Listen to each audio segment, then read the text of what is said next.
Hey everyone, this is Shani Dinani welcoming you to Magnate Brains, एक ऐसा channel जहां आपको मिलते हैं सारे कोर्सेज और 100% free school education. Yes, from kindergarten till class 12 आप किसी भी सब्जेक्ट के किसी भी टॉपिक की प्रिपरेशन जो है वो मैग्नेट ब्रेन्स चैनल से कर सकते हो, that too free of cost. ऐसा बिल्कुल नहीं होगा कि आप एक दो टॉपिक्स के वीडियोस देखेंगे उसके बाद रिमेनिंग टॉपिक्स की प्रिपरेशन या रिमेनिंग जो भी कोर्स है उसके प्रिपरेशन के लिए आपको कोई पेमेंट करना है या कोई कोर्स या पैकेज परचेज करना है। ऐसा कुछ नहीं होने वाला है। We believe that we should give you free education because that is something that you guys deserve and I hope आप लोग भी अपना 100% दे रहे हो by watching all the videos ताकि आपकी preparation में कोई भी hindrance ना आए। और इसीलिए अगर हम 100% दे रहे हैं, आप लोग 100% दे रहे हैं, then बहुत ही valid line है यहाँ पे which is हम होंगे कामयाब because then there is no one who can stop you from achieving the goal। और goal क्या है? that you score the best marks in your exams। सो इसी मोटिवेशन के साथ आज का हम टॉपिक बिगिन करते हैं। Although we are already done with a lot of discussion, जो कि टॉपिक हम पढ़ रहे थे फ्रेजल वर्ब्स, उस पर we are already done with the introduction, with the beginner level questions, with intermediate level questions. और आपको इतना तो क्लियर हो ही गया होगा कि येस, फ्रेजल वर्ब्स पढ़ना ज़रूरी है क्योंकि this can make your sentences sound very different and साथ ही साथ आपकी जो वोकैब के ऊपर कमांड है वो भी बहुत ज़्यादा इंप्रूव होती है। तो आज का जो वीडियो है it is going to be a level up, भी नहीं बोलना चाहिए, लाइक बहुत ज़्यादा लेवल अप हो जाएंगे questions because this is going to be achievers section. So आज क्या करने वाले हैं हम, अगेन हम डिस्कस करेंगे multiple choice questions MCQs, but these will be totally of achievers level, yani ki advanced level questions. Now these questions, before we begin discussing them, yes we have again 30 questions, but before we start the very first one, हमें ये चीज़ ध्यान में रखनी है कि आपको ये जितने भी फ्रेजल वर्ब्स आज मिलेंगे 30 मिलेंगे, करेक्ट, ये पढ़कर जो एक्चुअल मीनिंग आपके दिमाग में आ रहा है ज़रूरी नहीं है वैसे के वैसे ही वो फिट बैठ रहे हैं सेंटेंस में। सो इसीलिए अपने कन्फ्यूजन को दूर करना है। आज ही की वीडियो में इन 30 MCQs को इतने अच्छे से समझ लेना है कि अगर इनसे कोई भी क्वेश्चन आए so you don't get confuse. साथ ही साथ कुछ ऐसे भी फ्रेजल वर्ब्स होते हैं ना कि जो मतलब बहुत एक जैसे होते हैं, लाइक वर्ब जो है वो सेम रहता है और उनके साथ जो भी लग रहा है द नेक्स्ट पार्ट वो डिफर कर जाता है, तो मीनिंग एंटायरली डिफरेंट होता है, राइट। इसके साथ साथ इसीलिए मैंने कुछ ऐसे बहुत ही कम बट कुछ ऐसे कंफ्यूजिंग फ्रेजल वर्ब्स को एक साथ भी यूज किया है in the form of questions. I hope इतना introduction is more than enough. Now let's just begin with the very very first question. I hope अभी तक तो हैबिट बनी चुकी है। करना क्या है, you have to fill the blanks with the most appropriate option. यहाँ पे हो जाएगा with the most appropriate phrasal verb. Now this is also the thing कि ज़रूरी नहीं है आपको फ्रेजल वर्ब एक साथ ही ब्लैंक में मिले, यू माइट गेट ऐसे टुकड़ों में, ठीक है। हो सकता है आपका फ्रेजल वर्ब का एक पार्ट यानी वर्ब जो है वो कोई और ब्लैंक में आ रहा हो और उसके बीच में कहीं कुछ हेल्पिंग वर्ब या कोई भी प्रोनाउन में भी कुछ भी एक चीज़ बता दी गई हो, मेंशन कर दी गई हो और नेक्स्ट ब्लैंक आपको फिल करना हो with the other part of the phrasal verb. So I hope इस तरीके से आपके लिए ईजी हो जाएगा टू नॉट गेट कन्फ्यूज्ड कि हाँ ऐसे तोड़कर टुकड़ों में पार्ट्स में भी आ सकते हैं फ्रेजल वर्ब्स। क्लियर? ऑलराइट, चलिए पहला question, I blank him blank to $20। अभी यहाँ पर कुछ तो मीनिंग मिल नहीं रहा है हमको ऐसे, है ना, बिल्कुल सिर्फ क्वेश्चन पढ़ने से। नाउ लेट्स रीड कि यहाँ पर ऑप्शंस में से क्या है जो फिट बैठेगा and might be you get एक हिंट। और बिल्कुल यहाँ पे पहले क्वेश्चन में एक हिंट जरूर मिल रही है, देखो पढ़ते हैं। आई आर्ग्यूड हिम टू $20। अभी दोनों ही टू हैं, यस TO अलग हो गया, TW हो गया, बट एक साथ यूज करते हुए कभी ऐसे समझ आता है क्या? नहीं, बहुत ही अजीब वियर्ड लग रहा है, करेक्ट। तो इसलिए ऑप्शन नंबर ए तो एलिमिनेट कर दो। Second says I argued him in to $20। I argued him in फिर to $20, again sounding a little bit weird, right. चलो साइड में रख लो या फिर एलिमिनेट कर दो as like you find very very appropriate, जैसे आपको कन्वीनियंट लगता है, just keep it aside. Second third option है आर्ग्यूड और डाउन, यानी I argued him down to $20। अच्छा ठीक है, आर्ग्यू तो सेम ही है हर जगह verb, it means sort of कोई डिस्कशन चल रहा है, कोई आर्ग्यूमेंट चल रही है और फिर आगे लिख दिया है डाउन। अभी डाउन का मतलब कुछ नीचे आ रहा है, राइट। मे बी कोई यहाँ पे जैसे $20 वैल्यू दी हुई है, अमाउंट दिया है तो अमाउंट को कम करके बताया गया है। तो ऐसा बोल रहे हैं कि मैंने उससे डिस्कस करके आर्ग्यू करके क्या किया है भाई, पेमेंट या अमाउंट जो भी बोला था उसको $20 पे लाके रख दिया है। दैट मीन्स यहाँ आप ये कह रहे हो आई आर्ग्यूड हिम डाउन टू $20, यानी मैंने जो भी एक बार्गेन होता है, एक कब होता है ना, क्या बोलते हैं कि मोल भाव करना, राइट, उसे कहते हैं यहाँ पर आर्ग्यू डाउन करना। तो आंसर तो सी है, अभी मीनिंग पढ़ेंगे तो और क्लियर हो जाएगा। डी है I argued him so to $20, argue so, all right. अभी फ्रेजल वर्ब का ऐसे कुछ नहीं कह सकते कि ये अजीब दिख रहा है, जैसे टू और टू का तो बहुत ही ऑब्वियस है तो हमने वहां एलिमिनेट कर दिया, but with option number D we can't be that sure कि हो ही नहीं सकता है ना, बट ऑप्शन सी अच्छा लग रहा है। तो अभी के लिए तो मैं ही बता देती हूँ, आंसर जो है वो ऑप्शन नंबर सी है। क्यों है, चलो फटाफट से मीनिंग पढ़ते हैं। आर्ग्यू डाउन, वही जैसे मैंने बोला, आर्ग्यू मतलब एक सॉर्ट ऑफ डिस्कशन, डाउन मतलब किसी चीज को आप कम कर रहे हो, मे बी आप बार्गेन कर रहे हो, वैल्यू को कम कर रहे हो। So meaning is to successfully sway someone to lower the price of something or to win an argument, verbal conflict or debate। दो मीनिंग है। पहला मीनिंग जो आपके क्वेश्चन में दिया हुआ है, क्या कि आप कुछ ऐसा बोल रहे हो या पूरी कोशिश कर रहे हो और आप सक्सेसफुल हो गए, आपने जो भी लाइक किसी ने आपको कोई प्राइस बताया, आपने थोड़ा मोल भाव किया और उस प्राइस को कम करा दिया, तो आपने क्या किया, यू आर्ग्यूड डाउन। ठीक है, अभी ओरिजिनल आर्ग्यू डाउन है। आई होप मैंने इंटरमीडिएट और बिगनर में इतना तो आपको क्लियर कर दिया है कि वर्ब है तो भाई वर्ब के फॉर्म्स होंगे तो वो अकॉर्डिंग टू टेंस यूज होंगे। टेंस क्या है, क्या कुछ है, वो ऑलरेडी बहुत बार डिस्कस हो चुका है चैनल पे, बट फिर भी टेंशन लेने की जरूरत नहीं है, बिकॉज इसके बाद जो हम टॉपिक स्टार्ट करेंगे वो टेंसेस ही होगा। ठीक है, तो टेंस के अकॉर्डिंग वर्ब के फॉर्म्स चेंज होते हैं। सिमिलरली भी सेंटेंस में जो है चीज पहले हो चुकी है उसके बारे में बताई थी, इसलिए आर्ग्यू का आर्ग्यूड सेकंड फॉर्म यूज कर लिया। Clear, alright. So to successfully sway someone to lower the price of something, पहला meaning done. Second meaning to win an argument and open like verbal conflict और a debate, like आपका ना बहुत ज्यादा argument चल रहा है, डिस्कशन चल रहा है। अभी आर्ग्यूमेंट का मतलब ऑब्वियसली सॉर्ट ऑफ बहस चल रही है, ठीक है, कि आप सही हो या सामने वाला सही है, स्टफ लाइक दैट। अभी वो आप जीत जाते हो, so you were successful and आपने क्या किया, यू आर्ग्यूड डाउन। सिमिलरली कोई वर्बल कॉन्फ्लिक्ट चल रहा है, यानी कॉन्फ्लिक्ट है, झगड़ा है, बट सिर्फ शब्दों का, वर्बल, तो उस चीज में भी आप जीत जाओ। या फिर कोई डिबेट हो रहा है, भाई डिबेट में तो यही होता है ना, इधर you are for the topic और you are against the topic, है ना, आप या तो टॉपिक के पक्ष में होते हैं या फिर पक्ष में नहीं होते हैं। तो अगर आप वहां पर अपना पॉइंट ऑफ व्यू रखते हो and you win, that is you argued down. तो अभी दोनों में से कोई भी सेंटेंस आ सकता है, may be it could be like I tried arguing down my student but I failed, यानी कि मैं कोशिश कर रही थी कि मैं जीत जाऊं कॉन्फ्लिक्ट में अपने स्टूडेंट से, बट आई फेल्ड। ठीक है, एग्जाम्पल दे दिया। तो ये दोनों मीनिंग्स हैं, आई होप आपको क्लियर रहेगा। आर्ग्यू डाउन अगर ऑप्शन में आता है, प्लेस करो और समझ जाओ कि भैया आ सकता है आंसर या नहीं। डन। तो इस तरीके से इतना टाइम देना पड़ेगा अचीवर सेक्शन के क्वेश्चन को। अगर ये सारे ही फ्रेजल वर्ब्स आपके दिमाग में बैठ जाते हैं, then you will not find any difficulty in solving the question that is going to be there in your exams. Clear? All right. Second question. He had a blank after the accident. अभी ये तो common है, ठीक है, मतलब बहुत से बच्चे हो सकते हैं जिनको शायद नहीं पता हो, बट ये बड़ा कॉमन है। इवन जो रैप म्यूजिक होता है उसमें भी लिरिक्स में इसको यूज करते हैं। ठीक है, सॉर्ट ऑफ अगर कोई गाना आपको याद हो जिसमें एंड में जब ऐसा होता है, पूरा सॉन्ग चलता रहता है एंड फाइनली जब एंड होता है ना सॉन्ग, तो जो भी सिंगर है वो बोलते हैं ब्लैक आउट, ठीक है, और उसके बाद सॉन्ग एंड्स और पूरा अंधेरा हो जाता है। तो वहां से आप ध्यान में रख सकते हो। ठीक है, अभी पढ़ लेते हैं। He had a blank after the accident. He had a black too after the accident, black on after the accident, black put after the accident या black out after the accident.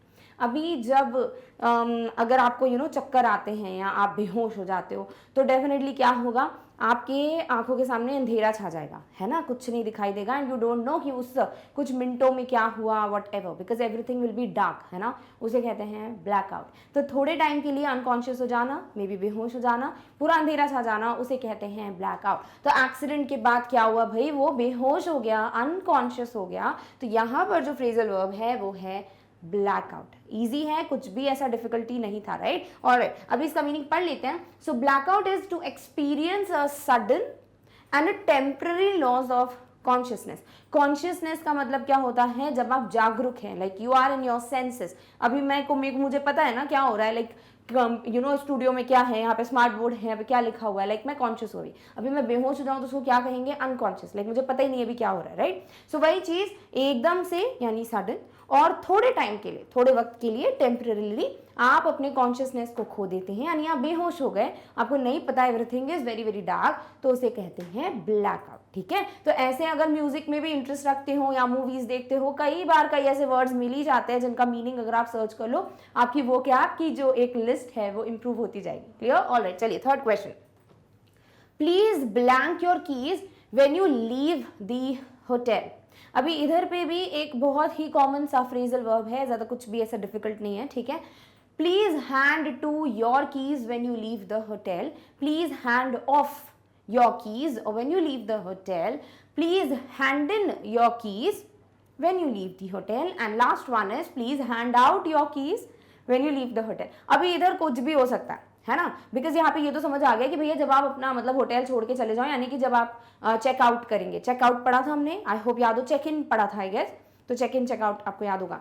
तो जब आप कहीं पे एंटर करते हो तो आप रजिस्टर करते हो, लाइक सपोज अगर आपने किसी होटल में बुकिंग की है ना, फैमिली वेकेशन पे गए हुए हो, तो वहां पे आप जब अपने लिए कीज लोगे, आप रजिस्ट्रेशन कराओगे, आप अपना जो भी आईडी प्रूफ है वो सब, एडवांस पेमेंट एक्सेट्रा एक्सेट्रा, वो सब चीजें क्या होती हैं, चेक इन करना है ना। और जब आप बाहर आ जाते हो, जब आपका स्टे वगैरह कंप्लीट हो गया, अब आप वो जगह छोड़कर उस होटल को छोड़कर जा रहे हो, तो आप क्या करोगे, आप चेकआउट करोगे। अभी चेकआउट करोगे तो रूम की कीज तो दोगे ना, रूम की कीज तो लेके नहीं जाओगे, तो तब बोला जाता है किसी भी चीज को हैंड इन करना। वैसे ही यहाँ पर एक और एग्जाम्पल हो सकता है, जैसे कि आपको कोई बोल रहा है कि आपको सबमिट करना है, क्या करना है, सबमिट करना है आपके प्रोजेक्ट फाइल्स या नोटबुक्स को इस दिन पे, तो आपसे ऐसे कहा जा सकता है, kindly submit your reports before may be 22 मार्च, ठीक है। तो ऐसे यहाँ पर आपको लिया जा सकता है सबमिट की जगह, please hand in your reports before 22 March. तो यहाँ पर क्या है, हैंड इन होता है, hand to, hand off, hand out नहीं होता। क्लियर? अभी हैंड इन का मीनिंग आई होप क्लियर हो ही चुका है, फिर भी पढ़ लेते हैं। To give something to a person in authority for their attention, ठीक है। अभी जैसे आपके नोटबुक्स या रिपोर्ट्स को चेक करने की अथॉरिटी किसको है, आपके जो भी टीचर्स होंगे उनको, है ना, तो वो रिस्पेक्टिव टीचर को आप जो नोटबुक्स हैं वो सबमिट करोगे, तो you will hand in. Similarly जो होटल की कीज हैं, जो भी रूम की कीज हैं, उसकी अथॉरिटी जिस भी पर्टिकुलर पर्सन के पास होगी, मे बी जो भी मैनेजर है उस वक्त रिसेप्शन पे, आप उनको कीज देके जाएंगे, तो that would be hand in. Easy? Okay, next question पे आते हैं। दे live in a place that blanks oil. Now this is again बहुत ही इजी बट बहुत ही ज्यादा यूज्ड फ्रेजल वर्ब। जैसे अभी आप बहुत नॉर्मली भी कहीं पे जाते हो तो आप बोल सकते हो, जैसे अगर आप सपोज आपके घर पे कोई रेंट पे रहता है, या फिर आपने कभी रेंट पे कुछ दिया हुआ है, तो ऐसा बोलना कि सबमिट करके चले आना है, चाबियां मुझे दे देना, उससे अच्छा अगर आप बोलते हैं प्लीज हैंड इन, कितना अच्छा साउंड करेगा। तो इसीलिए फ्रेजल वर्ब्स पढ़ते हैं, थोड़ा डिफरेंट हमें बनाना पड़ेगा अपने सेंटेंसेस को। इसीलिए आपके पास एक और आ जाता है यहाँ पर, जब कोई चीज बहुत ज्यादा क्वांटिटी में होती है, बहुत ज्यादा पाई जाती है वहां पर, ठीक है, मतलब ऐसा होता है ना कि अरे यहाँ पर ये बहुत ज्यादा पाया जाता है, यहाँ पे ये चीजों की ना बहुत सारे रिसोर्सेज हैं, ऐसा करके तब हम एक फ्रेजल वर्ब यूज करते हैं। अभी वो क्या होगा पढ़ लेते हैं पहले। दे live in a place that abound through oil, that abounds about oil, that abounds of oil, या दैट अबाउंड्स इन ऑयल। अब यहाँ अबाउंड वर्ड है, यानी बहुत ज़्यादा क्षमता में, बहुत ज़्यादा ही अमाउंट में। अभी यही चीज़ है ना कि देखो, जैसी वर्ब पढ़ते हो मीनिंग तो क्लियर हो गया, बट फ्रेजल वर्ब कौन सा है, इसीलिए अलग अलग फ्रेजल वर्ब से ज़्यादा इजी क्वेश्चंस, सॉरी ज़्यादा डिफिकल्ट क्वेश्चंस जो हैं वो ऐसे होते हैं जहाँ वर्ब सेम रख के आगे का जो नेक्स्ट उसका पार्ट है उसको चेंज कर दो। अभी यहाँ अबाउंड तो क्लियर है, बट क्या होगा, अबाउंड्स अगर है या अबाउंड है वो भी चूज कर ले तो सिर्फ एक ऑप्शन ही एलिमिनेट कर पाओगे, ठीक है। So they live in a place that, अभी प्लेस एक है तो अबाउंड्स यूज करोगे, सो ऑप्शन ए तो कट गया। अभी अबाउंड्स अबाउट होगा, ऑफ होगा, इन होगा, तो इसे कहते हैं अबाउंड्स इन, ठीक है। तो ऑप्शन नंबर डी जो है वो आपका सही आंसर है, यानी वो एक ऐसी जगह पे रहते हैं जहां पे ऑयल जो है वो बहुत ज्यादा मात्रा में पाया जाता है। So abounds in. Similarly this is a stream which abounds in may B कोई भी fish, may be mahseer fish, ठीक है। तो यहाँ पर this is not a stream बोलना चाहिए, this is a river which abounds in mahseer a fish, यानी कि यहाँ पर महासीर नाम की जो मछली है बहुत ज्यादा नंबर में पाई जाती है। उसी तरीके से यहाँ पर ही कौन सी जगह पे रहते हैं जहाँ पर ऑयल जो है वो बहुत ज्यादा पाया जाता है। तो अबाउंड इनका मतलब क्या है, to be filled with something और contain a very large amount of something, बहुत ज्यादा मात्रा में किसी चीज से भरपूर होना, या फिर कहीं पे कोई चीज बहुत ज्यादा अमाउंट में होना, दैट्स इट। तो आप यहाँ पर अबाउंडेंट का कोई भी फॉर्म जो है वो यूज कर सकते हो। Easy? Alright, next question. He just blank if I ask him about his childhood. Now this is also very interesting phrasal verb, बहुत कम सुनने को मिलता है ये, बट मे बी क्वेश्चन में आ जाए, तो पढ़ लेते हैं। So he just blank if I ask him about his childhood. So clams off, clams to, clams up, clams on. अभी इधर एक ऐसा फ्रेजल वर्ब है जिसका मतलब होता है कि आप एकदम से शांत हो जाते हो, टू बिकम साइलेंट। अभी उसी का रीजन कुछ भी हो सकता है, रीजन क्या होंगे अभी हम पढ़ेंगे, ठीक है। तो एकदम से शांत हो जाना, मे बी आप बिकॉज शर्मिंदगी महसूस करें या मे बी कोई चीज़ ऐसी है जिसके बारे में आप बात नहीं करना चाहते हो, तो वहां पर एक फ्रेजल वर्ब आता है, उसे क्या कहते हैं वही आपको यहाँ यूज करना है। तो he just blank if I ask him about his childhood, यानी मैं उसके जब भी बचपन के बारे में, चाइल्डहुड के बारे में कुछ भी पूछता हूँ, वो एकदम से चुप हो जाता है या हो जाती है, ठीक है। अभी इधर क्या हिम है तो हो जाता है। सो यहाँ आपके लिए जो फ्रेजल वर्ब है वो ऑप्शन सी, क्लैम्स अप, ठीक है। तो he just clams up if I ask him about his childhood, which means to become silent suddenly, usually यानी अक्सर, बिकॉज यू आर एम्बैरेस्ड और नर्वस और do not want to talk about a particular subject. या तो आप बहुत ज़्यादा embarrassed हैं, मतलब आप बहुत ज़्यादा शर्मिंदगी महसूस कर रहे हैं, या फिर आप नहीं बात करना चाहते हो किसी पर्टिकुलर चीज़ के बारे में, या फिर आप बहुत नर्वस हो इसीलिए आप उस चीज़ के बारे में बात नहीं करना चाहते, तब वर्ड यूज़ किया जाता है क्लैम्स अप। तो अगर कोई एकदम से शांत हो जाता है, चुप हो जाता है, बिकॉज उनको उस टॉपिक पे बात नहीं करनी, रीज़न नर्वसनेस भी हो सकता है, एम्बैरेसमेंट भी हो सकता है, उसे हम क्लैम अप, यानी यहाँ पर हमने जो यूज़ किया वो था क्लैम्स अप, बट होता क्या एक्चुअली क्लैम। क्लियर। सो ये चीज़ है। अभी देखो ये जो फ्रेजल वर्ब्स हैं सिर्फ ओलंपियाड नहीं, बल्कि आप जब कोई कॉम्पिटिटिव एग्जाम फाइट करते हो ना आगे जाके, लाइक बैंक, एसएससी वगैरह होता है, तभी भी इंग्लिश में ऐसे ही क्वेश्चंस आते हैं। तो आप अभी से अपनी इतनी अच्छी प्रिपरेशन करो कि like suppose if you really want to fight for such a competitive exam, तो भी आपके लिए हेल्पफुल हो जाएगा। इसीलिए ये अचीवर सेक्शन के क्वेश्चंस जो है उनको अच्छे से पढ़ना है। डन। ओके चलो नेक्स्ट क्वेश्चन पे आते हैं। He managed to blank his attackers with a stick. He managed to fend off like with single F, fend to या fend all। अभी ये भी इंटरेस्टिंग फ्रेजल वर्ब है बिकॉज पढ़ने से समझ नहीं आ रहा ना क्या होगा। So this is he manage to blank his attackers with stick, मतलब उसको जिसने भी अटैक कर रहे थे, जो भी अटैकर्स थे जो हमला कर रहे थे, उनको उसने एक स्टिक की मदद से भगा दिया, लाइक वो कामयाब हुआ उनको भगाने में, ही वो successful in kind of you know making the people go. तो वो चीज़ जो है यहाँ पर उसको क्या कहते हैं फ्रेजल वर्ब को, उसे कहते हैं, देखो अभी किसी को ना जब हम बोलते हैं कि लाइक वो चला जाता है तो वेंट ऑफ ऐसे करके, तो OFF का बड़ा यूज होता है, तो ये भी वही चीज़ है, फेंड ऑफ। क्लियर। अभी फेंड ऑफ का मीनिंग पढ़ लेते हैं। ऑफ कौन सा है? OFF। वैसे इजी रहेगा, किसी को भगा दे रहे हो तो OF नहीं OFF यूज करोगे। So to defend oneself against someone और समथिंग, लाइक किसी चीज या किसी के अटैक से या मे भी किसी से भी अपने आप को बचा लेना, डिफेंड कर लेना, उसे कहते हैं फेंड ऑफ। तो वो अपने अटैकर से बच निकलने में कामयाब हुआ। कैसे? उसने भगा दिया अपने अटैकर्स को एक स्टिक की मदद से। तो फेंड ऑफ FEND और OFF। Done? Okay, next question. 7th says she moved to London to blank a new life for her family. वो जो है लंदन गई, क्यों?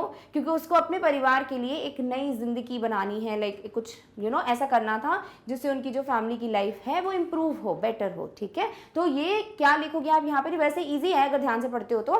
Curve it, carve to, carve off, carve out. अभी देखो carving आपने सुना होगा, लाइक कुछ कार्व करना यानी कुछ बनाना, में भी जैसे मूर्तियों को कार्व करते हैं वैसा।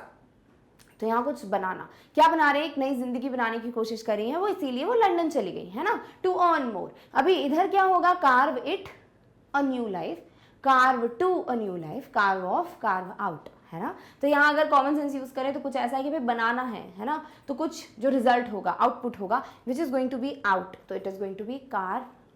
ठीक है, तो वो लंदन क्यों गई? ताकि वो अपनी फैमिली के लिए एक नई जिंदगी जो है उसको बना सके। सो कार्व आउट के वैसे दो मीनिंग्स हैं। पहला meaning to take something from a larger whole especially with effort और डिफिकल्टी, यानी कोई चीज़ जो है वो बहुत ज़्यादा है, मतलब बहुत सारे लोग हैं, बहुत सारे डिफिकल्ट है, इतनी सारी चीज़ों में से अपने लिए कुछ लेना, तो बहुत एफर्ट या बहुत डिफिकल्टी अगर किसी चीज़ में हो, फिर उसके बाद आप जो है किसी चीज़ बहुत बड़े होल में से कुछ पार्ट ले पा रहे हैं, उसे कहते हैं तो कार्व आउट। दूसरा, to establish a career, role और reputation for oneself through hard work, मेहनत के जरिए, मेहनत करके, हार्ड वर्क के थ्रू क्या कर रहे हो आप अपने लिए एक बहुत अच्छा करियर या कोई भी रोल या एक रेप्यूटेशन जो है उसे बिल्ड कर रहे हो, उसे स्टैब्लिश कर रहे हो, तो उस चीज़ को कहते हैं कार्व आउट। तो वो लंदन क्यों गई थी? ताकि वो अपनी फैमिली के लिए एक नई जिंदगी जो है उसे बना सके। So to carve out. Clear? Alright, next question.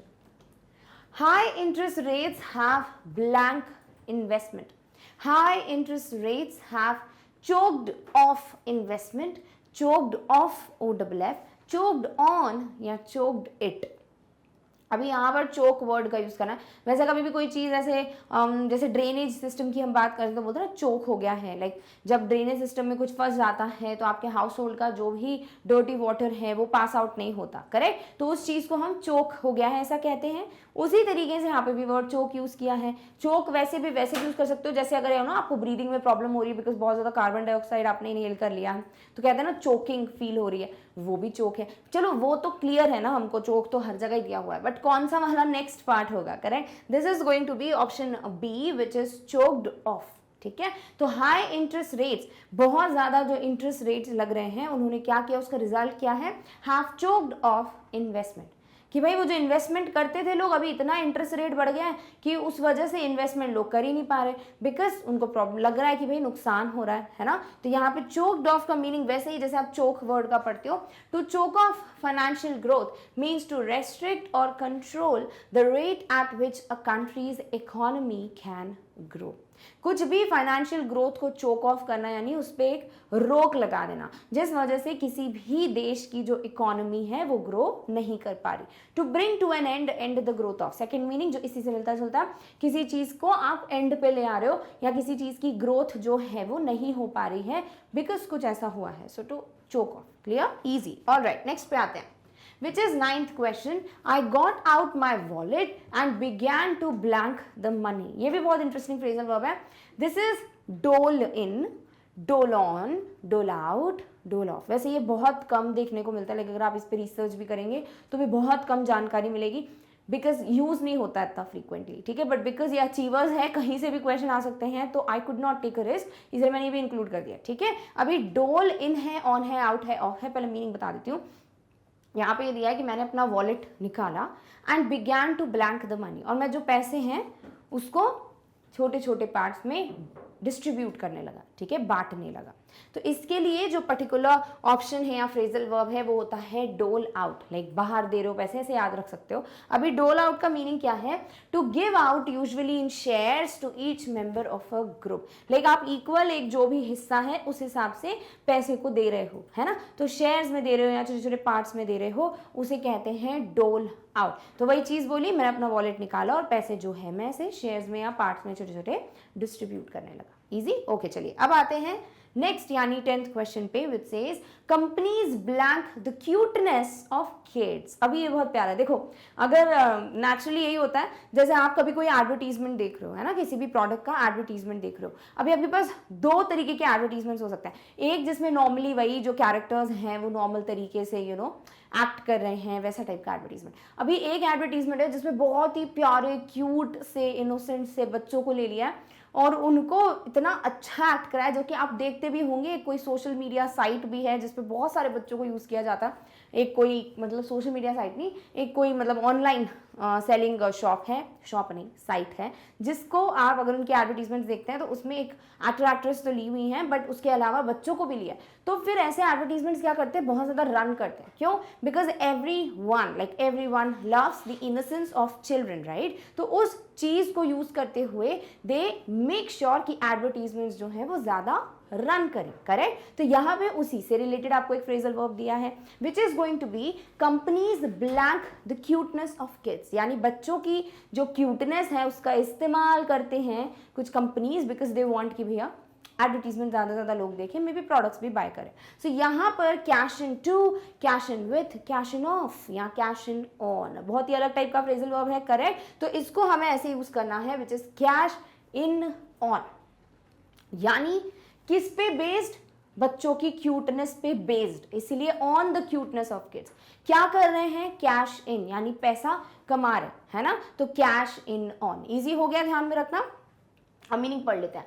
Cash in on means to take an advantage of और एक्सप्लॉइट अ सिचुएशन, या तो आप किसी सिचुएशन का एडवांटेज ले रहे हो, है ना, फायदा उठा रहे हो, या फिर आप क्या कर रहे हो, you are trying to exploit a situation, आप किसी सिचुएशन को मतलब गलत तरीके से यूज कर रहे हो। तो यहाँ पे बच्चों की जो क्यूटनेस है, which is something very sweet, है ना, उसको गलत इन द सेंस कैसे कि भाई पैसे कमाने के लिए इस्तेमाल किया जा रहा है, इसलिए बच्चों को बहुत ज्यादा एडवर्टीजमेंट्स दी जा रही है, ऐसा कहना चाह रहे हैं। सो यहाँ पे क्या यूज कर लोगे आप, कैश इन ऑन, डन। तो पहला सेट ऑफ क्वेश्चंस डन हो चुका है। Now will move on to 11th। I hope अब तक क्लियर हो गया है कि अचीवर सेक्शन में डेफिनेटली बहुत वैरायटी ऑफ फ्रेजल वर्ब्स बचे हुए थे। क्लियर? ओके, चलो 11th क्वेश्चन पे आते हैं। I think someone blank him blank to get his money। अभी ये बहुत इंटरेस्टिंग सा फ्रेजल वर्ब है, बिकॉज जैसा आप सोच रहे होगे ना वैसा कुछ मीनिंग नहीं मिलने वाला है। दिस इज वेरी डिफरेंट, साथ ही साथ this is not very very common, ठीक है, बहुत कम देखने को मिलता है ये फ्रेजल वर्ब।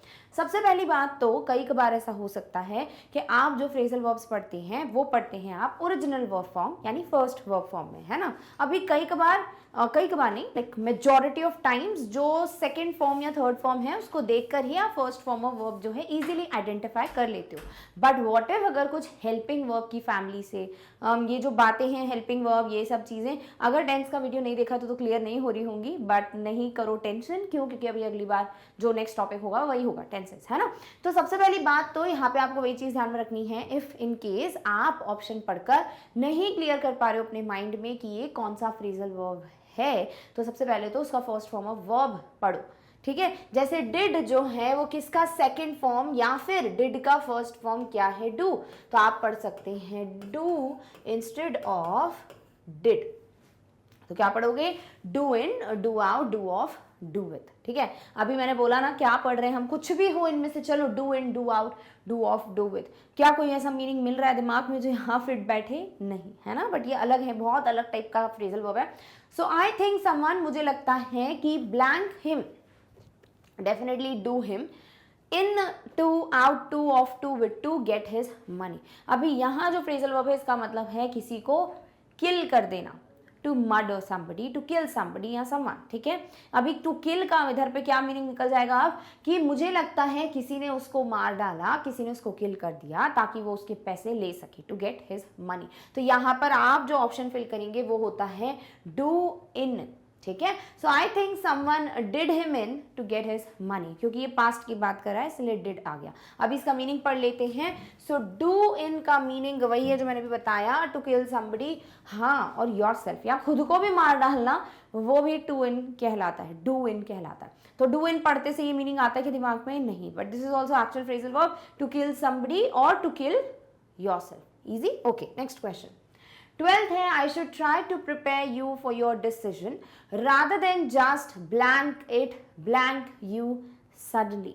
तो I should try to prepare you for your decision, like I should make this happen कि मेरे को ऐसे एफर्ट्स देने चाहिए ताकि मैं आपको हेल्प कर सकूं कि आप अपने डिसीजन के लिए प्रिपेयर हो जाओ। कई बार होता है ना दैट यू जस्ट से कि हाँ मेरे को ये डिसीजन लेना है, but you are not prepared for it. आप बस बोल देते हो कि हाँ मैं ऐसा करूंगा। अभी जब ले लेते हो ना डिसीजन बिना अपने आप को प्रिपेयर किए हुए, तो उसके जो भी आउटकम्स होते हैं उसको झेलना बहुत डिफिकल्ट हो जाता है इफ इन केस वो नेगेटिव होते हैं। So that is why you should also prepare your self before implementing your own decision, ठीक है। खुद के डिसीजन को भी अगर आपको इम्प्लीमेंट करना है उसके पहले भी खुद को प्रिपेयर कर लो कि भाई डिसीजन तो ले रहा हूं या ले रही हूं, बट अगर कुछ नेगेटिव रिजल्ट आता है तो I am prepared to fight with it, ठीक है। तो वही चीज मुझे कोशिश करनी चाहिए कि मैं आपको प्रिपेयर करूं आपके डिसीजन के लिए, रादर देन ऐसा नहीं करना चाहिए मुझे just blank it blank you suddenly.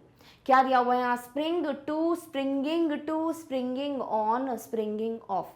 तो यहाँ पर एक पर्टिकुलर फ्रेजल वर्ब है जिसका मतलब होता है एक सरप्राइज देना, ठीक है। लाइक आप कुछ ऐसी चीज कर रहे हो जिसके लिए सामने वाला प्रिपेयर्ड ही नहीं था, आपने बस उसको बता दिया ऐसा ऐसा है, तो उसे कहते हैं सरप्राइज देना, ठीक है। तो वही चीज बोल रहे हैं कि मैं आपको एकदम से सरप्राइज दे दूं कि हाँ आपको यही करना है, उससे पहले let me just prepare you आपके खुद के डिसीजन के लिए, ठीक है। सो यहाँ पर जो फ्रेजल वर्ब है वो होता है स्प्रिंग ऑन, और यहाँ क्योंकि आईएनजी है तो just springing on, springing it on you suddenly, ठीक है। तो स्प्रिंग ऑन का मीनिंग है spring something on someone means to tell someone something that they do not expect। किसी को एक ऐसी चीज बता देना जो उन्होंने एक्सपेक्ट भी नहीं की थी, यानी कि उनके लिए एक surprise, like sort of shock कहना चाहिए, ठीक है। सो अगर आप किसी चीज को स्प्रिंग कर रहे हो किसी पर, स्प्रिंग ऑन, तो फिर उसे कहते हैं to tell somebody something that like for which the person was not prepared। Clear? Okay, next question। Never blank when you make up your mind। Never chicken off, never chicken out, never chicken with, never chicken to। अभी ये chicken वाला phrasal verb बहुत कम लोगों ने सुना होगा, शायद सुना ही नहीं होगा, बट यस ये भी बहुत कम यूज होता है, but this is actually a phrasal verb. तो इसका मतलब ये होता है कि यू नो सॉर्ट ऑफ डर जाना या मे बी फ्राइटेंड हो जाना बिकॉज मे बी आप नर्वस हो गए या जो भी है। तो वही चीज़ दी हुई है कि जब खुद का दिमाग या मेकअप योर माइंड, यानी कि अगर आपने किसी चीज़ के लिए खुद को प्रिपेयर कर ही लिया है कि हाँ ये ऐसा ही होगा, तो फिर आपको you should not gate frightened या आपको पीछे नहीं अपने कदम ले लेने चाहिए। You should just given more efforts. तो यहाँ पर जो पर्टिकुलर फ्रेजल वर्ब है इट इज चिकन आउट। ठीक है, अभी चिकन आउट का मीनिंग पढ़ लेते हैं। Chicken out means to decide not to do something because one is afraid. क्योंकि कोई डर गया किसी चीज से, आप डर गए और इसीलिए आपने डिसाइड किया मुझे ये चीज नहीं करनी है, बिकॉज यू फेल्ट टेरिफाइड या may be because you got frightened, इसीलिए आपने डिसीजन जो है वो चेंज कर लिया। उसे कहते हैं चिकन आउट कर जाना, यानी कि डर जाना बिकॉज आपको लगा कि शायद ये चीज जो है ऐसी नहीं हो पाएगी जैसे आप सोच रहे हो। Clear? Okay, next question. Take time to blank for the best deal. अभी ये भी बड़ा इंटरेस्टिंग सा फ्रेजल वर्ब है। ऑप्शन पढ़ते हैं, ऑप्शन पढ़ के जो मीनिंग लगेगा ना वैसा है नहीं। ठीक है, so shop around, shop on, shop in, shop to. Shop around का मतलब आसपास शॉपिंग करना, यही हमारा दिमाग चल रहा है अभी, है ना। शॉप ऑन, अच्छा किसी के ऊपर शॉप करना, like shop on some website में भी, है ना। शॉप इन अ शॉप, किसी भी शॉप में शॉपिंग करना। Shop to T double O, कुछ मीनिंग नहीं आ रहा है। तो यहाँ पर एक ऐसा पर्टिकुलर फ्रेजल वर्ब है जिसका मतलब होता है कि बहुत सारी दुकानों पे जाके उसी चीज़ को कंपेयर करना कि कहाँ पर कितना प्राइस कम मिल रहा है। ऐसा कई कबार होता है। सपोज अगर आप एक मार्केट में जाते हो जहाँ पे ना बहुत सारे कपड़ों की शॉप्स है, बहुत सारी, ठीक है, एक ऐसा मार्केट है, क्लोथ मार्केट है। अभी वहां आप जाओ, आपको एक दुकान पे एक चीज मिली, आपने प्राइस पूछा, प्राइस बहुत ज्यादा लगा आपको वही दो दुकान छोड़कर वही कलर वही चीज आपको दिख रही है। डेफिनेटली आदत होती है, ठीक है, धीरे धीरे हम ये डेवलप भी कर लेते हैं, धीरे धीरे हमारी मम्मी से भी सीख लेते हैं हम कि उस दुकान में जाके जरूर पूछते हैं भैया ये कितने का है। फिर हम कंपेयर करते हैं कि भैया कहाँ पे ज़्यादा कम पड़ रहा है या कहाँ पे ज़्यादा सही चीज़ है, फिर आप वहीं से खरीदते हो। उसको क्या कहते हैं कि हर जगह जाके कंपेयर करके प्राइसेस फिर कोई चीज़ लेना, that is known as shop around. ठीक है, तो actually it is sounding like आसपास खरीदारी करना, बट नहीं, shop around means to compare the prices like different जगहों पे जाके। So take time to shop around for the best deal. सबसे अच्छी डील के लिए, लाइक आप नुकसान में ना जाओ, प्रॉफिट ही हो, उस डील के लिए you should take time to shop around. Clear? अभी शॉप अराउंड का मीनिंग पढ़ते हैं। Look around for the best price और क्वालिटी एक्सेट्रा। लाइक आप आसपास सॉर्ट ऑफ देख रहे हो कि बेस्ट प्राइस। कैसे देखोगे बेस्ट प्राइस? ऑब्वियसली कंपेयर कर, है ना। आप एक दुकान पे गए, कोई चीज 500 की है, आप दूसरी दुकान पे जा रहे हो, वही चीज आपको 450 या 480 में देने के लिए तैयार है। डेफिनेटली आप अपने 20 रुपीज सेव करोगे, यू विल गो टू 480 वाला shop if you get the same thing, same quality, है ना। तो क्वालिटी या प्राइस बेस्ट आपको चाहिए, उसके लिए अगर आप कंपेयर कर रहे हो कि कहाँ बेटर मिल रहा है, that is known as shop around. Easy? Okay, next question. They blank the names of the people who had already been invited। बहुत ईजी है, बहुत ईजी फ्रेजल वर्ब है ये। उन्होंने क्या किया, ऐसे लोगों के नाम whatever who had already been invited, जिनको पहले ही इनवाइट कर दिया गया है। यानी सपोज आप जो है, आपके यहाँ पे पार्टी है 27th को, ठीक है, आपने 24th को इन्विटेशंस देना स्टार्ट किए, बट अगेन आप जो है देख रहे हो कि कुछ लोग छूट तो नहीं गए, तो आप 25th को एक और लिस्ट बना रहे हो। अभी 25th को आपने जिन भी लोगों के नाम लिखे हैं, इसमें से उन लोगों के नाम जिनको आप ऑलरेडी 24th को इन्विटेशन भेज चुके हो, क्या करोगे? हटा दोगे, you will cut them, like cancel कर दोगे, है ना। ये है वो फ्रेजल वर्ब। तो यहाँ पर आप क्या करोगे? उसको हटा दो। क्यों? क्योंकि अब जरूरत नहीं है, आप अपना काम इजी कर रहे हो, डबल इन्विटेशन थोड़ी भेजोगे, करेक्ट। तो इसी को क्या कहते हैं? इसे कहते हैं क्रॉस से कोई वर्ड, जो कि हम पढ़ते भी हैं, ठीक है। So crossed off, crossed to, crossed with. तो this is known as crossed off OFF। वो तो क्लियर ही हो जाता है, OFF और OF में कंपेयर करना डिफिकल्ट नहीं होगा अगर आप वर्ब से बहुत अच्छे से वाकिफ हो, ठीक है। इफ यू रियली नो कि वर्ब क्या है यहाँ पर, क्या वो मीनिंग फिट बैठ रहा है, इजी हो जाएगा आपके लिए एलिमिनेट करना, ठीक है। सो क्रॉस्ड ऑफ, यानी क्रॉस ऑफ का मतलब होता है to draw a line through a person's name or an item on a list because they or it is no longer required or involved। किसी चीज़, कोई भी नाम है लिस्ट पे, या कोई भी चीज़ है, किसी पर्टिकुलर पर्सन का नाम है, या कोई भी पर्टिकुलर चीज़ है जिसे आपको पता चल रहा है कि भाई अभी इसका काम नहीं है, तो आप क्या कर दोगे? वहाँ से हटा दोगे। तो क्रॉस ऑफ यानी आप कट कर दोगे, ठीक है। बोलते हैं बल्कि यहाँ पे आपने कुछ लिखा, अभी आपको ये चीज़ अच्छी लग रही है तो यहाँ से कट कर देते हैं, इसे कहते हैं क्रॉस ऑफ करना। तो उन लोगों ने जिन लोगों को ऑलरेडी इन्विटेशन वो भेज चुके थे, उनके नाम हटा दिए। Done? Okay, next question. She insisted that everything be blank, doing over, everything be did over, everything be done over, does over. ओ अच्छा ठीक है, ये टेंस पे बेस्ड क्वेश्चन है जहां आप डेफिनेटली जानते हैं कि ये हो जाएगा डू और ये हो गया ओवर। डू ओवर जो है ओरिजिनल वर्ब होगा, लाइक फ्रेजल वर्ब होगा, करेक्ट। अभी डू का कौन सा वाला फॉर्म चाहिए, आईएनजी चाहिए, सेकंड फॉर्म डिड चाहिए, डन चाहिए थर्ड फॉर्म, या डस चाहिए, लाइक डिपेंडिंग ऑन की सिंगुलर या प्लूरल सब्जेक्ट है, वो हमें डिसाइड करना है। Let's read the question again. She insisted, उसने बहुत ज़्यादा जोर डाला इस बात पे, बहुत ज़्यादा स्ट्रेस नहीं किया इस बात पे, इंसिस्ट किया दैट एवरीथिंग बी, कि हर एक चीज़ को क्या करें, वापस से ठीक कर, डू ओवर, ठीक है। अभी यहाँ आप देखो एवरीथिंग बी है, B E, you will not use V2 या V3, बी डिड ओवर या बी डन ओवर नहीं, हाँ V3 नहीं, V2 यूज नहीं कर सकते, ठीक है। तो बी डिड ओवर यूज नहीं कर सकते, सबसे पहली चीज। सेकंड चीज, बी डूइंग ओवर भी कुछ नहीं होता। क्या आपने आईएनजी का कोई भी फॉर्मेट बी के साथ पढ़ा है? नहीं पढ़ा। तो हम बी के साथ क्या यूज करते हैं फिर? कब ऐसा होता है कि हमको ना बी यूज करना होता है, फिर हमें V3 आगे लगाना पड़ता है, राइट। तो इसीलिए आप क्या यूज करेंगे, V3 यूज करेंगे, V3 ओवर यानी डन ओवर। और डज तो यूज कर ही नहीं सकते because everything be does over कुछ होता ही नहीं है ना। तो ऑप्शन नंबर डी भी गलत, यानी आंसर क्या हो जाएगा, ऑप्शन नंबर सी। तो यहाँ पे वर्ब फॉर्म पे बेस्ड आपको बस चूज करना था अपना आंसर, जो कि बड़ा आसान है बिकॉज बी ई दिया हुआ है ना बी, तो you will use V3 with it. So it is going to be do का V3 यानी डन, तो डन ओवर। अभी ओरिजिनल क्या है, डू ओवर। तो डू ओवर का मीनिंग क्या होना चाहिए, जो मैं पहले बता दिया अभी थोड़ी देर पहले, कि बीट, ये वाला तो पहला नहीं, हम ये वाला पढ़ेंगे कि हम किसी चीज को वापस से ठीक कर रहे हैं, ठीक है। दो मीनिंग होते हैं, देखो पहली चीज बीट समवन अप, किसी को मारना, बहुत ज्यादा अटैक वटैक करना, पीट वीट देना, उसको भी कहते हैं डू ओवर।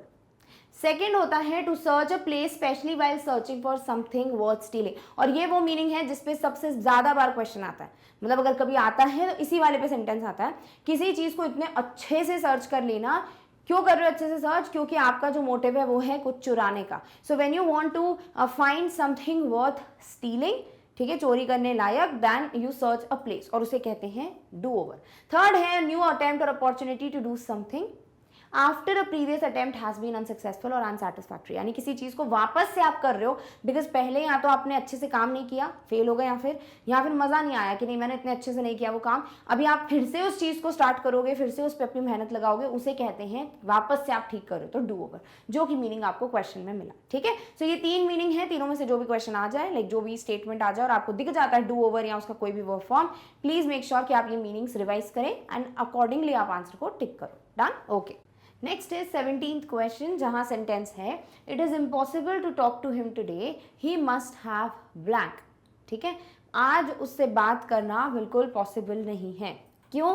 क्योंकि ही must have flipped out, flipped in, flipped of, flipped with. अभी यहाँ पर फ्लिप वर्ड है, ठीक है, और ये फ्रेजल वर्ब जो है इसका मतलब कोई बहुत ज़्यादा गुस्से में है, लाइक वेरी वेरी एंग्री। तो बहुत डिफिकल्ट होता है ना ऐसे कभी भी बात करना ऐसे पर्सन से जो कि उस वक्त बहुत ज़्यादा गुस्से में हो, बिकॉज ऑब्वियसली गुस्से में फिर कुछ समझ थोड़ी आता है ना, सब बंद हो जाता है, दिमाग के बिल्कुल ताले लग जाते हैं, कुछ समझ नहीं आता। सो दैट इज़ वाई बोला है कि impossible to talk to the person because he must have flipped out, ठीक है। तो फ्लिप आउट का मीनिंग है टू सडनली लूज कंट्रोल और बिकम वेरी एंग्री। किसी बात पे या कुछ भी ऐसा हुआ जिस वजह से एकदम से आप अपना जो कंट्रोल है लाइक वो लूज कर जाते हो, you don't know how to react, आप सीधे कुछ भी बोलने लगते हो, बहुत गुस्से में जाते हो, यू बिकम वेरी एंग्री, तब कहते हैं कि कोई पर्सन फ्लिप आउट हो गया, ठीक है। तो क्योंकि वो फ्लिप आउट हो गया होगा पक्का, मतलब कुछ तो ऐसा हुआ है जिससे बहुत गुस्से में होगा, तो आज उससे बात करना तो बिल्कुल इम्पॉसिबल है। Clear? Okay, next question. 18th says I blank and walked out the door। हाँ, ये बहुत मतलब क्या बोलूँ, इसको इतना यूज करने को मिलेगा नहीं आपको, ठीक है। It is not very very frequently used, but yes because it's there वो फ्रेजल वर्ब्स की लिस्ट में, तो we need to read it. तो यहाँ पर एक ऐसा फ्रेजल वर्ब है जिसका मतलब होता है जब आप अपने ड्यूटी जो भी होती है, काम वाम जो होता है खत्म करके जब आप जा रहे होते हो, and when you like kind of check your time कि भाई कितने बजे गया मैं, तो उसे कहते हैं यहाँ पर एक ऐसा फ्रेजल वर्ब जहाँ वर्ब है पंच, जिसे कहते हैं पंच आउट, ठीक है। सो यहाँ क्या हो जाएगा, I punched out and walked out the door.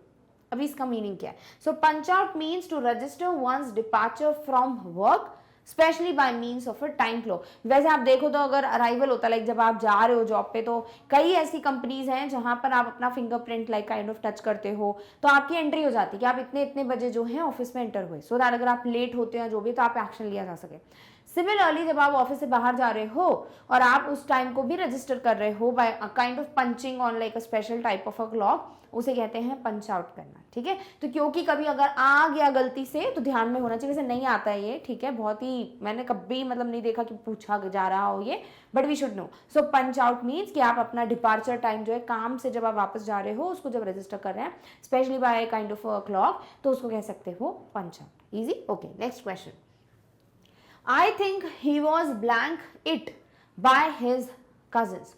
I think he was put up to it by his cousins. I think he was put up in it by cousins. Put up out it by his cousins या put up to it by his cousins. वैसे common sense use करें तो एक ही सही लग रहा है, वो है ऑप्शन नंबर डी, बिकॉज यहाँ पर टू ही है जो टू इट बोले भाई, in it, put up in it भी हो सकता है, वैसे उस चीज में उसको रख दिया गया, हाँ वैसे ऑप्शन भी हो सकता है, बट आंसर जो है वो है put up to which is T O, ठीक है। अभी आई थिंक उसको ये सब चीजों में या सिचुएशन में उसके कजिन्स नहीं डाला होगा, ऐसा साउंड कर रहा है। अब पुट अप टू का मीनिंग पढ़ लेते हैं। To encourage someone to do something wrong और अनवाइज, किसी को बहुत ज्यादा बढ़ावा देना ऐसी चीज करने के लिए जो गलत है, ठीक है, जो सही नहीं है या जो बहुत नासमझी की बात है, अनवाइज है। सो दैट इज हाउ कि जब आप किसी को बहुत उकसा रहे हो कि अरे कुछ नहीं ठीक है, बल्कि वो गलत चीज है करने के लिए, that is what is put up to. तो आई थिंक उसको उसके कजिन्स ने ही ये चीज करने के लिए उकसाया होगा। Clear, okay. Next question, people are worried they will get blank. अभी यहाँ पर रिप के दो फ्रेजल वर्ब्स आएंगे एक साथ 20 और 21st क्वेश्चन में। पहला हम पढ़ लेते हैं। सो पीपल आर वरीड, लोग जो हैं बहुत टेंशन में हैं। They will get rip off यानी ripped off, ripped on, ripped in. तो यहाँ पर वर्ड होता है रिप ऑफ, जहां पर पैसों से रिलेटेड जैसे काइंड ऑफ चीटिंग हो जाएगी, उसको कहते हैं रिप ऑफ। सो लोग जो हैं टेंशन में हैं कि वो रिप ऑफ हो जाएंगे। So to cheat someone specially by charging them too much money for something, यानी वो लोग जो हैं चीट कर दिए जाएंगे, like they would be cheated on. कैसे? उनसे ज्यादा पैसे ले लिए जाएंगे। तो किसी को चीट करना बाय आस्किंग और बाय टेकिंग मोर मनी, किसी भी चीज का कोई प्राइस जितना भी आप उससे ज्यादा मांग रहे हो और आप चीटिंग ही कर रहे हो सॉर्ट ऑफ, उसे कहते हैं रिप ऑफ, ठीक है। तो एक हो गया rip off, O double F, वो ध्यान में आपको रखना है। अब इसके पहले कि वी मूव ऑन टू 21, अभी तक दूसरा सेट भी खत्म हो गया है ना। 30 क्वेश्चंस है, 3 सेट्स हैं। So we are done with 20 questions. I hope सब कुछ क्लियर है। Done, okay. चलो अब आ जाते हैं लास्ट जो सेट ऑफ क्वेश्चंस है, लास्ट 10 क्वेश्चंस, जो कि है 21 से। I blank all the documents that he sent me. तो यहाँ एक और फ्रेजल वर्ब है जो रिप का है, तो ये ऑफ नहीं है, ठीक है। This is ripped to, ripped in, ripped up, ripped with. तो कोई चीज जैसे कोई लेटर आ गया या कोई पेपर आ गया, आपने क्या किया, उसको टुकड़ों में फाड़ के फेंक दिया, तो वहां पर आपको एक फ्रेजल वर्ब यूज करना है। तो क्या दिया है, आई blank all the documents that he sent मी। उसने मुझे जितने भी दस्तावेज डॉक्यूमेंट्स भेजे, मैंने उसको फाड़ के टुकड़ों टुकड़ों में फेंक दिया, ठीक है। तो यहाँ पर जो पर्टिकुलर फ्रेजल वर्ब है वो है रिप अप यानी रिप्ड अप, ठीक है। सो रिप अप का मतलब है to tear something into small pieces, किसी भी चीज को छोटे छोटे टुकड़ों में फाड़ देना, उसे कहते हैं रिप अप करना। तो आपने क्या किया, बिट्स में पेपर को जो है वो टीयर कर दिया। Clear, okay. Next question, next is 22nd question, जहां आपको स्क्रू वर्ड पे बेस्ड फ्रेजल वर्ब दिया हुआ है, एंड एक और फ्रेजल वर्ब है स्क्रू पे बेस्ड जो आपको 23rd क्वेश्चन में दिखेगा, विच definitely word have heard about या फिर यूज्ड इट, ठीक है। सो यहाँ पर वो वाला तो देखेंगे 23rd में। फर्स्ट लेट्स सी एक और फ्रेजल वर्ब स्क्रू पे based, which is they have blank caps so they do not open. अभी कैप का मतलब टोपी वाला कैप नहीं, जैसे बॉटल है, बॉटल का जो ढक्कन होता है उसे हम कैप कहते हैं, बॉटल कैप, ठीक है। वैसे ही कोई भी कंटेनर के लिड को या बॉटल कैप को, किसी भी चीज को अच्छे से सॉर्ट ऑफ टाइटली बंद करना, उसे कहते हैं स्क्रू ऑन। तो यही चीज है कि उन्होंने कैप्स को या बॉटल कैप्स को जो भी है उसको बहुत टाइटली बंद कर दिया ताकि वो खुले ना, तो स्क्रूड ऑन। क्लियर, अभी स्क्रू ऑन का मीनिंग पढ़ लेते हैं। To ensure the top of a container और बॉटल इज सील्ड, जब आप इस चीज को प्रॉपरली चेक कर रहे हो, that you are 100% sure, you ensure this thing कि जो भी बॉटल है उसका कैप भी टाइटली बंद हो या कंटेनर का जो लिड है वो अच्छे से बंद हो, उसे क्या कहते हैं, screw on. So screwed on जो है वो आपका आंसर हो जाएगा। क्लियर, 23rd पढ़ते हैं, जहां आपको एक और फ्रेजल वर्ब मिलेगा स्क्रू का जो आपको पता ही होगा। So they blank the money blank her by threads, they screwed the money out of her by threads. अच्छा ठीक है, 24th में भी स्क्रू वाला जो है ना वो आपने पढ़ा होगा, लेट मी सी। 23rd का चलो ठीक है, फिर भी हो सकता है कि आपने शायद नहीं सुना। 24th में भी स्क्रू का एक फ्रेजल वर्ब, वो आपने जरूर सुना होगा। चलो अब इसी पे आते हैं। They screwed the money out of her by threads, they screwed the money out in her by threads, they screwed the money out to her by threads, they screwed the money out with her by threads। यानी कि उससे पैसे निकलवाए धमकियां देकर, यही बोलना चाह रहे हैं। थ्रेट मतलब धमकी देना, है ना। तो यहां पर बहुत आसान है, देखो out in, out to, out with तो लग ही नहीं रहा है ना। This is option number A, out of. तो स्क्रूड आउट ऑफ या स्क्रू आउट ऑफ का मतलब क्या होता है? तो यहाँ तो समझ आ रहा है कि धमकी देकर उससे पैसे निकलवाए हैं। So screw out of means to get something from someone by using force और थ्रेट्स। आप जबरदस्ती या धमकी देकर किसी से कोई चीज निकलवा रहे हो, मे बी पैसा या व्हाटसोएवर, उसे कहते हैं screw out of. Clear? Okay, next आते हैं। Yes, this is the phrasal verb जो आपको पता होगा अब डेफिनेटली। अगर आप बहुत ज़्यादा यूज़ करते हो इंग्लिश सेंटेंसेज या आप कभी कोई मूवी या जो भी सबटाइटल्स वगैरह पढ़ते हो तो आपको पता होगा ये वाला phrasal verb. So you would better not blank this time. इस बार खबरदार। क्या खबरदार? Screw out, screw into, screw up, screw to. यानी कि ऐसा कुछ जिसका मतलब होता है कि आप कोई चीज़ स्पॉइल कर दे रहे हो, खराब ही कर देते हो। तो बोलते हैं ना कि everything is just screwed up, सुना हो अगर, है ना। तो स्क्रू अप जो है उसको यूज करना है। सो you would not, like you would better not screw up this time, यानी इस वक्त या इस बार प्लीज चीजें खराब मत करना जैसे तुमने लास्ट टाइम की थी। तभी तो बोल रहे ना इस बार मत करना, यानी पक्का इसके पिछली बार जो है चीजें बहुत खराब कर दी होंगी। तो स्क्रू अप का मीनिंग क्या होता है? To make a serious mistake और to spoil something, specially a situation.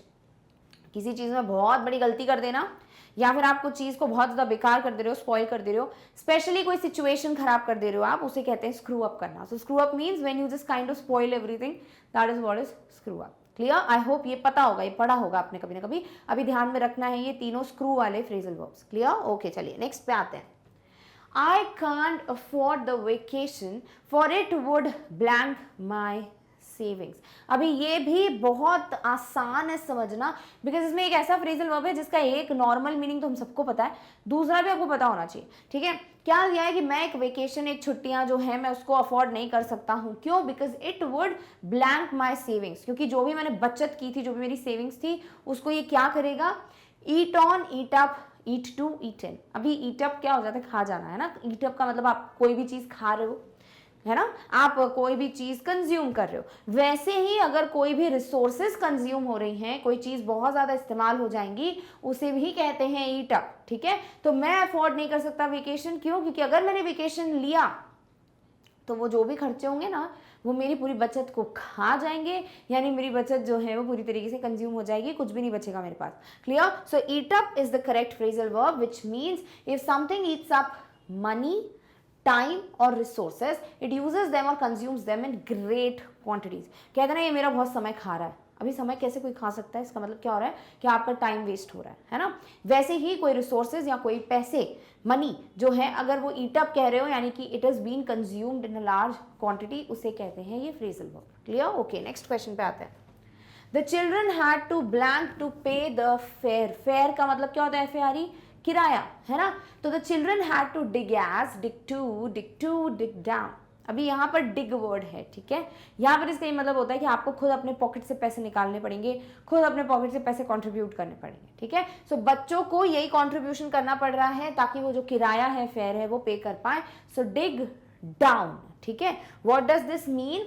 To pay money out of one's own pocket. आप किसी चीज का पैसा पे कर रहे हैं खुद के पैसों में से। ठीक है, लाइक सपोज अगर आपको कहीं लेके जाया जा रहा है और पूरा स्कूल खर्चा उठाएगा, आपसे 1 रुपए भी नहीं लिए, वो अलग बात है। But when you have to pay the money, आपको अपने जेब से खुद खर्चा उठाना पड़ेगा, तो आप खुद खर्चा कर रहे हो, बस स्कूल आपका ध्यान रखेगा। That is what is dig down. Clear? Okay, next question 27th है। The protocol allows you to blank the neighbouring household. ये भी बहुत कम ही देखा जाता है, बहुत कम चांसेस है कि पूछा जाए, बट पता होना चाहिए। ठीक है, so the protocol allows you to, protocol का मतलब जो भी रूल्स हैं, है ना, जो भी एक्चुअल जो भी रेगुलेशंस हैं वहां के, वो तो प्रोटोकॉल जो है आपको अलाउ करेगा blank the neighbouring house hold, यानी जो भी पड़ोसी घर है, यानी bubble with the neighbouring, bubble into the, bubble of the, bubble of the, OF। तो यहाँ बबल का मतलब ऐसे कह सकते हो लाइक एक तरीके से आप एक ही बबल के पार्ट बन रहे हो, यानी कि आप सॉर्ट ऑफ तालमेल रख सकते हो, है ना। तो प्रोटोकॉल के हिसाब से आप सिर्फ अपने जो पड़ोसी घर हैं उसी के साथ तालमेल रख सकते हैं, बातचीत कर सकते हैं, इसे कहते हैं बबल विथ, ठीक है। अभी बबल विथ का मीनिंग क्या है? Form a support group with people when contact is restricted.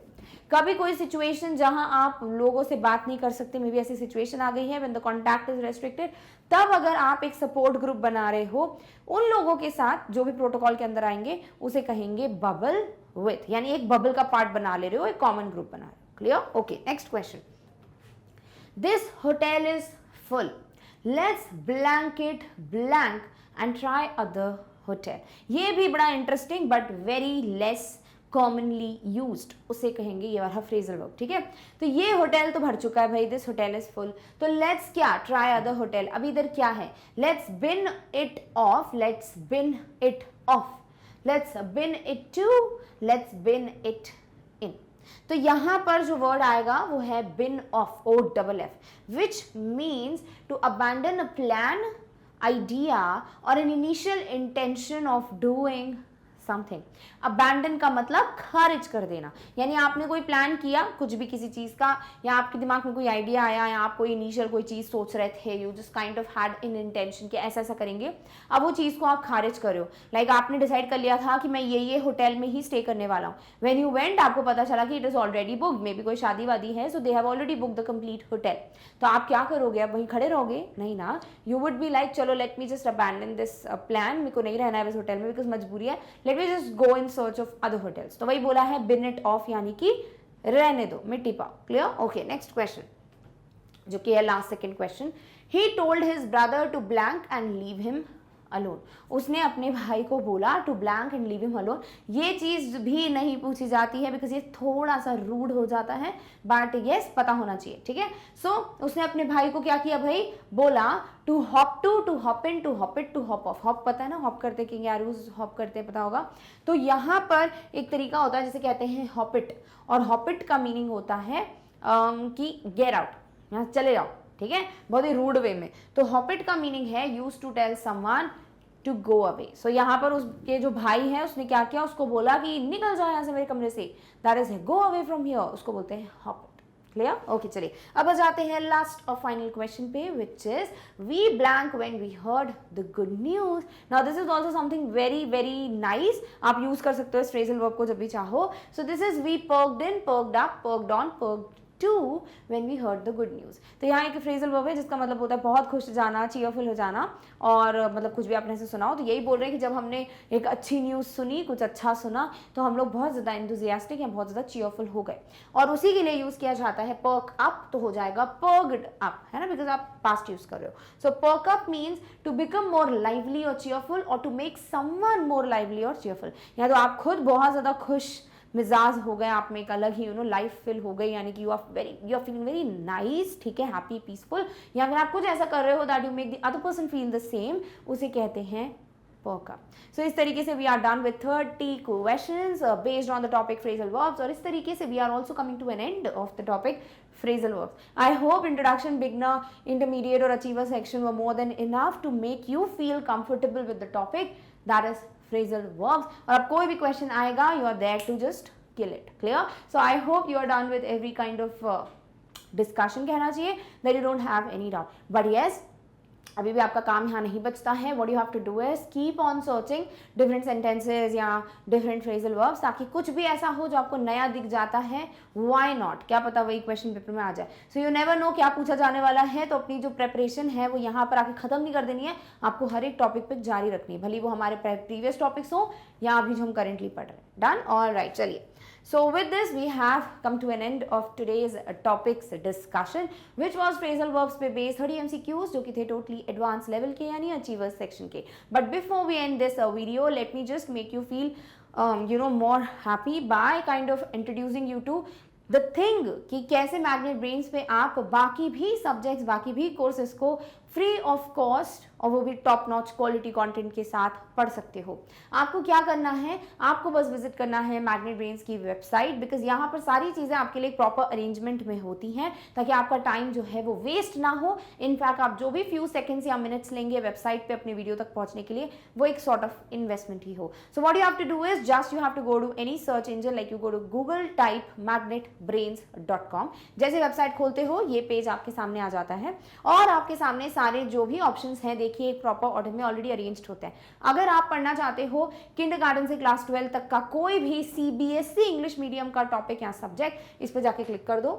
आगे क्या आने वाला है, आगे आ जाएंगे आपके पास क्लासेस, चूज द क्लास जिसका भी आप पढ़ना चाहते हैं subject, you will get the subjects, click on the subject to get the list of topics, click on the topic और आपके सामने आ जाएगा वीडियो। वैसे ही अगर आप एनटीएससी और ओलंपियाड जैसे एग्जाम्स की भी प्रिपरेशन करना चाहते हो, that too free of cost, आप डेफिनेटली यहाँ पर जाकर इनको एक्सप्लोर कर सकते हैं। एंड फॉर द वंस जो कि हिंदी मीडियम के स्टूडेंट्स हैं या कोई भी स्टेट बोर्ड को बिलोंग करते हैं, डोंट वरी, आपके लिए भी जो वीडियोज हैं वो अवेलेबल हैं किस चैनल पे, मैग्नेट ब्रेन्स हिंदी पर। अब आपको वहां तक वीडियोस पे जाने के लिए कुछ भी सर्चिंग वगैरह नहीं करनी है, आपको सीधे जाके इस पे क्लिक करना है and you will get the list of subjects. Suppose for example आप ओलंपियाड पढ़ना चाहते हो, क्लिक कर दो, यू विल गेट ओलंपियाड के जितने भी सब्जेक्ट्स हैं उनकी लिस्ट, क्लिक ऑन द वन जो भी पढ़ना चाहते हो। Suppose you want to go through 9th का आईईओ का कोई भी टॉपिक, ठीक है, ये एक सिर्फ एग्जांपल है। So what you will do is click on this, you get the list of topics, click on the topic to get the video. Suppose you click on syllabus overview, देखिए video play होना start हो जाता है। इतना आसान होता है videos तक पहुंचना, और वेबसाइट की मदद से तो और आसान हो जाता है और हेल्पफुल भी होता है, बिकॉज आपके सामने फिर इतने ऑप्शंस होते हैं जो आप पढ़ सकते हो। बहुत और भी चीज़ें हैं आपके लिए, बहुत सारी एक्सपेरिमेंट्स, साइंस एक्सपेरिमेंट्स हो गए, डे टू डे लाइफ के एक्सपेरिमेंट्स हो गए, पर्सनालिटी डेवलपमेंट हो गई, मोटिवेशनल वीडियोस हो गए, सब कुछ अवेलेबल है। अभी उसको ढूंढने में अपना टाइम वेस्ट नहीं करके वेबसाइट पे जाके एक्सप्लोर कर लो and you will get the list of all the videos. Clear? All right, चलिए now let's just talk about the other channel जिसके बारे में अभी थोड़ी देर पहले मैंने बात की, which was Magnet Brains Hindi. So जैसे आप मैग्नेट ब्रेन्स जो मेन चैनल है उसको अपना लव और सपोर्ट दिखाते आए हो, because definitely you are supporting, because you really find कि हाँ यहाँ पर जो पढ़ाई है वो वर्थ इट है ना। वैसे ही अगर आप किसी स्टेट बोर्ड के बच्चे को जानते हैं, उनसे please magnet Brains Hindi channel के बारे में जरूर शेयर कीजिए ताकि उनको भी कोई प्रॉब्लम फेस ना करनी पड़े और आसानी से वो फ्री ऑफ कॉस्ट घर बैठे अपनी प्रिपरेशन जो है वो मस्त तरीके से कर सके। और इसी तरीके से अगर आपको भी लगता है कि व्हाट इफ मुझे भी कुछ हिंदी मीडियम से कुछ सीखने को मिल जाता है, why not, so definitely consider subscribing to this channel so that you can show your love and support to us. So Magnet Brains Hindi, you will get the link in the description box. Done? All right. So with this we are done with the discussion of the website, but one more important thing और वो है what is the schedule, like what is the timing जब आपको olympiad के videos मिल जाते हैं। So definitely time table बहुत जरूरी है, प्रॉपर टाइम टेबल फॉलो करना बहुत जरूरी है। That's why we have kept proper timings जब आपको डेफिनेटली सारे वीडियोस मिल जाते हैं। So every Monday, Tuesday, Wednesday ठीक सुबह 10 बजे you get the videos of International English Olympiad, ठीक। इन्हीं सेम दिनों पे आपको 1 बजे मिलते हैं मैथमेटिक्स ओलंपियाड के वीडियोस, ठीक 4 बजे नेशनल साइंस ओलंपियाड के वीडियोस एंड ठीक 7 बजे आपको मिल जाते हैं IGKO यानी इंटरनेशनल जनरल नॉलेज ओलंपियाड के videos. So that this is how the time table is. अभी तक तो याद हो गया होगा, नहीं हुआ है पहली बार आ रहे हो तो first of all welcome and second of all screenshot ले लो ताकि अपने रिमाइंडर सेट कर सको and you do not miss out any video. Clear? All right. So with this we are done and we have come to an end of the discussion of today's topic. I hope you understood phrasal verbs very nicely and you are ready to solve as many questions that come your way. Now with this we are done with today's discussion, but yes, we are going to surely meet in the next video with the next topic, that too very soon. Till then, take care of yourself. Thank you so much for watching. Bye.